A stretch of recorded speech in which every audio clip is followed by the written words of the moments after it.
Bonjour. Après avoir parlé un petit peu sur le coefficient de jauge d'un capteur d'un fil dans l'exercice précédent, maintenant on va essayer de voir une application des capteurs à jauge sur la mesure de la variation de la longueur d'une barre.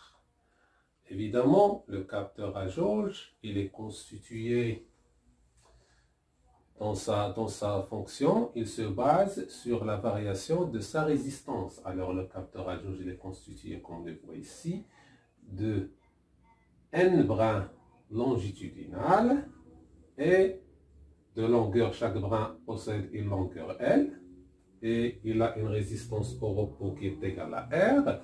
Et on a vu dans l'exercice précédent que la variation de la résistance de ce brin, la variation relative, est égale à K, que multiplier la variation relative de sa longueur, et on a déterminé que le K, c'est le facteur de jauge de ce fil. Mais maintenant, dans cet exercice, dans la première partie, on va essayer de déterminer le facteur de jauge de tout le capteur. C'est-à-dire, ce capteur-là, il est constitué de quoi? Il est constitué des fils longitudinaux, comme on le voit ici, c'est-à-dire N fils, plus des fils transversaux, c'est-à-dire de longueur A. C'est quoi cette longueur A? C'est-à-dire ce petit morceau, plus ce petit morceau, plus ce petit morceau, plus le petit morceau, jusqu'à la fin, constitue un fil de longueur A, et qui sont de même nature que l'autre fil. Alors, la première chose à faire, on va essayer de déterminer la résistance globale de ce capteur à jauge.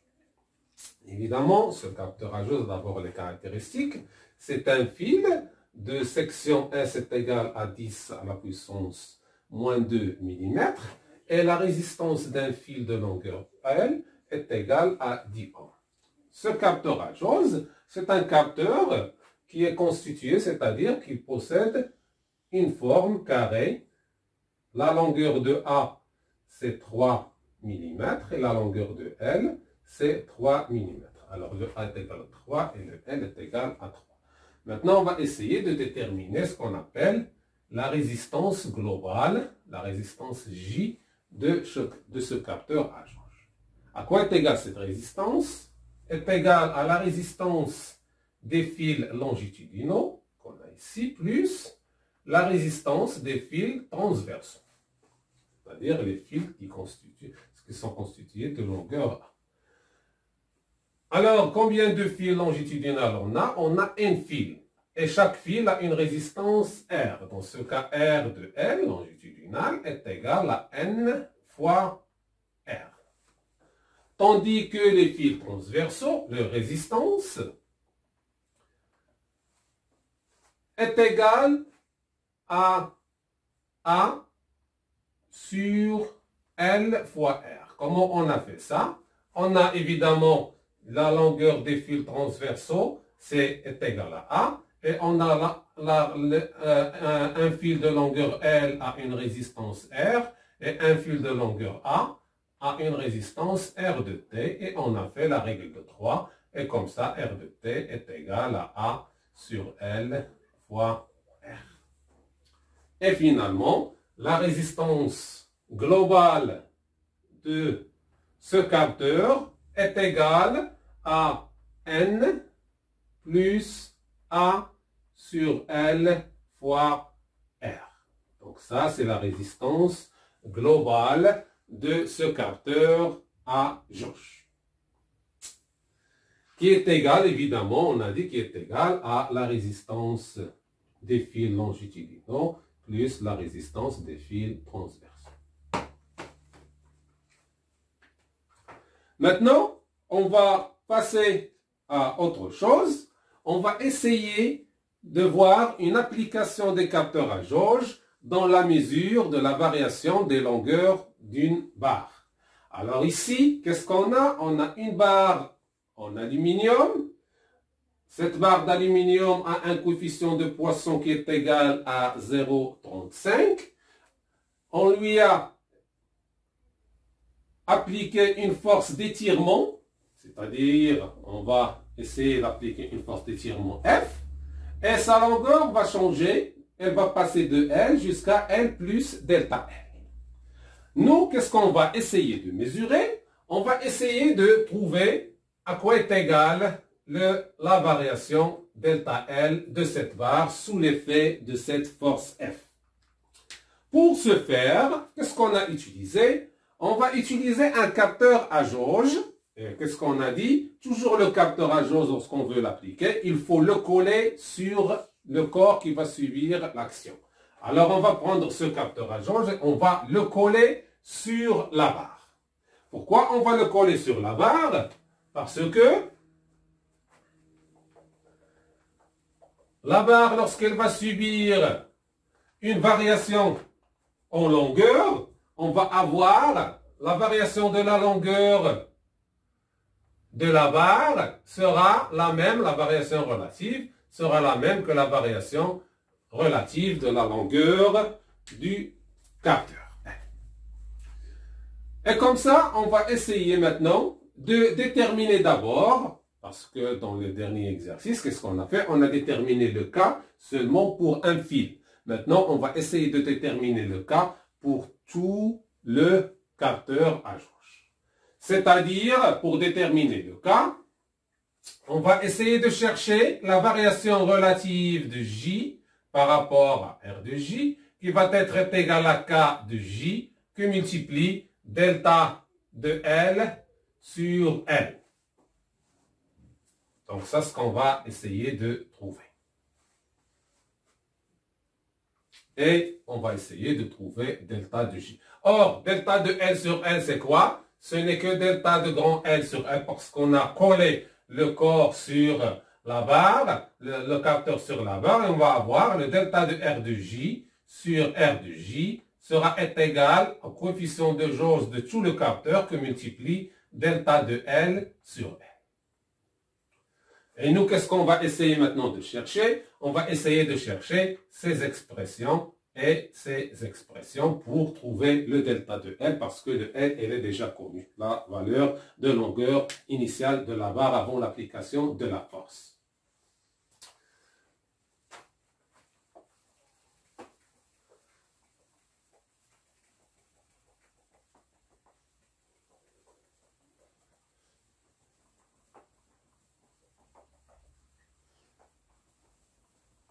Maintenant, on va parler un petit peu sur le coefficient de Poisson. Alors, qu'est-ce que c'est le coefficient de Poisson? Qu'est-ce qu'il signifie? Lorsqu'on a, par exemple, un corps comme ça, de section S,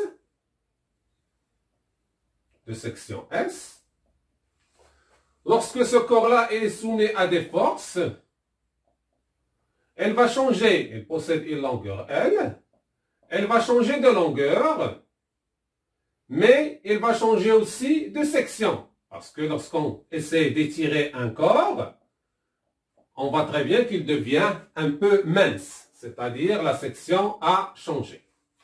Et le coefficient de Poisson, qu'est-ce qu'il dit? Il dit que la variation du périmètre, c'est-à-dire ce périmètre, parce que lorsqu'on va exercer la force sur ce fil-là, il va changer de périmètre. La variation du périmètre est égale, ou bien elle est proportionnelle à la variation, donc ça c'est L plus delta L, à la variation relative de ce corps. Le coefficient de proportionnalité, c'est moins nu 0, ou bien c'est moins nu que multiplie delta de L sur L. Nu, c'est quoi? C'est le coefficient de Poisson. Pourquoi on a mis le moins? Parce que lorsque le périmètre, la variation, elle diminue, la longueur augmente, c'est-à-dire dans le sens opposé. Et le périmètre, à quoi est égal? On sait très bien que le périmètre, c'est... À quoi est égal le périmètre? C'est 2πr, ou bien 2πρ. Et cela signifie que delta de P est égal à 2π delta de ρ. Et finalement, delta de P sur P, ce n'est que la variation relative de rayon. Et comme ça, on peut dire, c'est pour cela que j'ai mis ici, que la variation delta P du périmètre, la variation relative du périmètre est égale à la variation relative du rayon, qui est égale à moins nu fois la variation relative de la longueur. Et avec cette expression-là qu'on va essayer de travailler. Pourquoi? Parce qu'on va voir évidemment que sous l'effet de la force, le capteur va changer de longueur. Il va changer de longueur A et la longueur L. Sur cette figure-là, on voit très bien que la longueur A, la longueur L des fils, elle est là. Donc elle va changer de longueur, elle va passer de L à L plus delta L. Et la même chose ici, sous l'effet de la force F, là, les brins transversaux vont se compresser un petit peu et la somme de leur longueur va passer de A à A moins delta de A. C'est-à-dire, elles vont se réduire. Et évidemment, moins A delta de A, cette distance-là, ce n'est que celle-ci qui se trouve ici.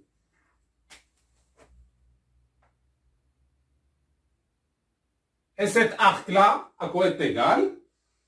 Cet arc-là, c'est A moins delta de A. C'est quoi? C'est alpha facteur de rho moins delta de rho. C'est-à-dire de rayon. Parce que le alpha ne va pas changer. Évidemment, on peut dire d'une autre manière que cette distance-là, qui était au début A, est égale à alpha fois rho, avant l'application de la force, et la variation de A est égale à alpha fois la variation de rho. C'est clair? Et évidemment ici, qu'est-ce qu'on peut dire lorsqu'on va appliquer le delta de rho sur rho? À quoi est égal? Est égal à alpha, ou bien delta de A sur A, à quoi est égal? Delta, je vais expliquer, delta de A sur A, à quoi est égal évidemment à alpha delta rho sur alpha rho, qui est égal à delta de rho sur rho. Qu'est-ce qu'on peut conclure ici? Que la variation relative sous l'effet de la force F, de la longueur des brins transversaux, ce n'est que la variation relative du rayon. Donc il faut noter ça à côté. Delta de A sur A, ce n'est que delta de rho sur rho. Voilà.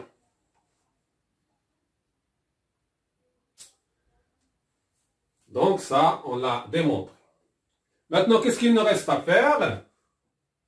À trouver delta de R de J sur R de J. À quoi est égal? On a R de J, c'est R de L plus R transversal, la résistance des brins longitudinaux plus la résistance des brins transversaux. Et delta de R de J, c'est delta de R de L plus delta de R de T. Delta de R de J relative est égal à delta, on va l'écrire d'une autre manière, voilà, R de J fois delta de R de L sur R de L plus R de T sur R de J fois delta de R de T sur R de T.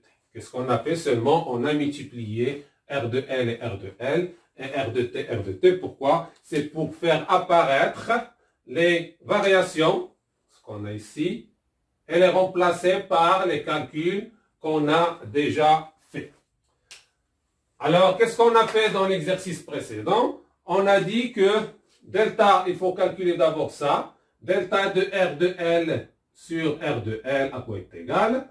Est égal, elle est proportionnelle, on a dit, à K fois la longueur, la variation de la longueur. Quelle est la longueur des résistances des fils transversaux? C'est-à-dire, on a N fois L sur delta de N fois L sur N fois L.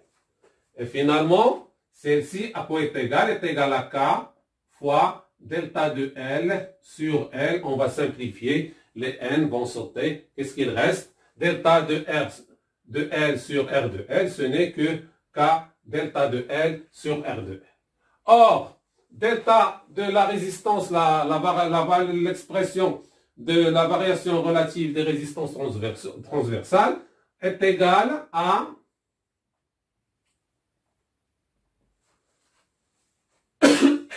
K, la même chose, fois la variation de leur longueur, delta de A sur A. Parce qu'ils possèdent une longueur A, les fils. Et delta de A sur A à quoi est égal? Ce n'est que delta de ρ de la barre sur ρ. Et delta de ρ de la barre sur ρ, c'est quoi? C'est delta, je vais écrire ici, c'est moins K nu 0 delta de L sur L. Donc ça, c'est delta de R de T sur R de T. Et finalement, on peut écrire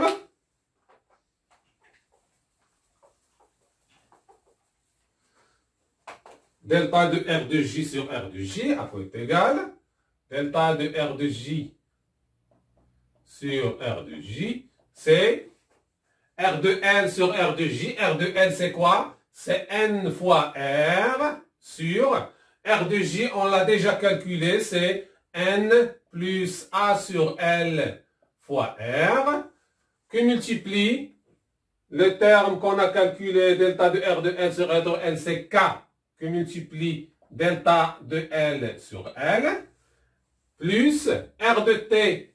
R de T, c'est quoi? C'est A sur L fois R sur R de J, c'est N plus A sur L fois R, que multiplie quoi? Delta de R de T sur R de T, c'est moins K. Je vais l'écrire ici, c'est moins K nu 0 delta de L sur L. Or, qu'est-ce qu'on a dit? Lorsqu'on a collé le capteur sur la barre, on a dit que la variation de la barre, de la longueur de la barre, ce n'est que la variation de la longueur du capteur. Alors, on va remplacer delta de N sur L par delta de grand N sur L, et on va avoir delta de R de J sur R de J, à quoi est égal? Est égal, on va simplifier ici, et on va aussi simplifier là. On va avoir, c'est N moins K, N moins A sur L nu 0 sur N plus A sur L que multiplie K, que multiplie delta de L sur L.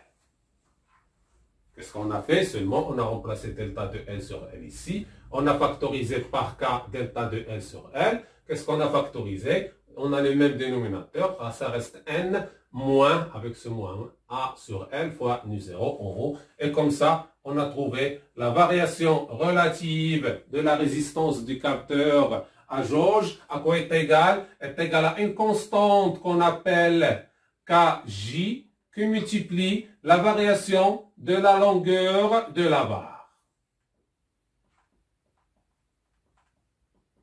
Voilà.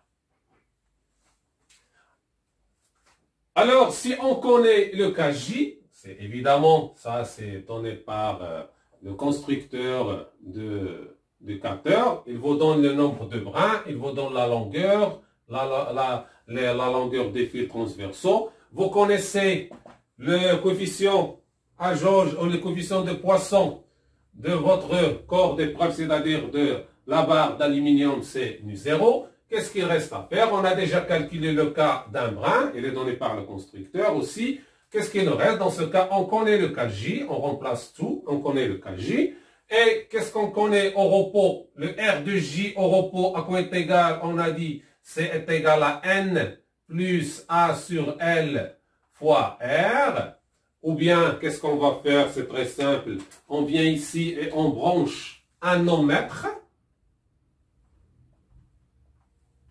Cet ohmmètre, avant l'application de la force F, on mesure la résistance. Qu'est-ce qu'il va nous donner? Il va nous donner le R. Cet ohmmètre va nous donner le R de J au repos. Et lorsqu'on va effectuer ou bien appliquer la force F, on va avoir une autre valeur, c'est R de J plus delta de R de J donné par l'ohmmètre. Qu'est-ce qu'on va faire? Il suffit de calculer à partir de ces deux valeurs. Ça, c'est avec lorsqu'on a appliqué la force F. Ça, c'est en absence de la force F. On va calculer le delta de R de J sur R de J. On va connaître cette valeur-là. Et on connaît cette valeur-là. On connaît la valeur de la barre, la longueur de la barre au repos. Et évidemment, il sera très facile de déduire delta de L sur delta de L à quoi est égal à L que multiplie delta de R de J sur R de J que divise K de J. Comme ça, on peut déduire d'une manière facile la longueur ou bien la variation de la longueur de la barre sous l'effet de la force F. Et comme ça, j'espère que j'ai tout expliqué. Mais la chose la plus importante lorsqu'on travaille avec les capteurs à jauge, il faut toujours les coller sur le corps qui va subir la contrainte. Et on va voir très bien ici que ce cas-là, lorsqu'on ne va pas tenir compte des A, c'est-à-dire lorsqu'on a le A tend vers 0, on va tomber évidemment sur le cas initial qu'on a déjà calculé pour un seul fil. J'espère que j'ai tout expliqué et je vous remercie.